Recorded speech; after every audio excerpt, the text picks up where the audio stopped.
So I think, if I can give you three challenges, the challenge is, first of all, is letting go. Letting go that the teacher is to know everything, that we are, that we own knowledge, that we disseminate knowledge, that we basically are there to provide knowledge to students, that we pour it into their heads, that we can actually learn more, that we become the best teachers by becoming the best learners. Often you hear the term lead learner. And so I think letting go and understanding that we have to get rid of some of the control and realize that we're learners. So I can give you an idea, in my own thinking of how I let go. I used to. At one time I had to teach Scratch programming, which is a really nice tool from MIT if students want to learn programming. So the old way I used to look at it was I would go and I'd take a tutorial or I'd read the web and I'd learn everything I needed to do with Scratch.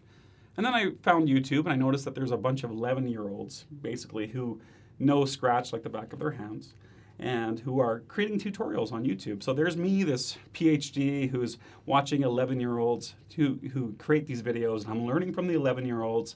And then I go into my undergraduate classes and then I teach my students.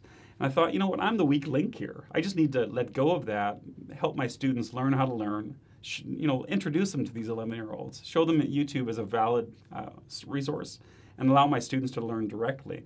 So what I've done there is that rather than having to know everything, I've facilitated the ability for students to connect to different knowledge.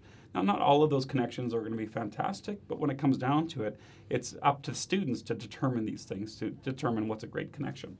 Beyond that, I think, getting over the initial hump of learning is probably the second one. So getting a sense of that this will take an initial investment. To be transformative means that you will have to look at a number of different resources. You'll have to become technically savvy. You'll probably make a lot of mistakes. You'll need to be vulnerable. You'll need to be thoughtful about some of the things you're doing. And there is that initial hump of learning, but beyond that, it's absolutely wonderful. So I think the first one, again, letting go. Second, getting over that initial hump of learning that does take time. And the third one, I think, is actually a good one. It's regretting that you didn't do this earlier. And I think that's really an important piece is thinking about what you're missing out on right now if you're not connecting this way. Thinking about it's not next year that you need to do this, it's right now.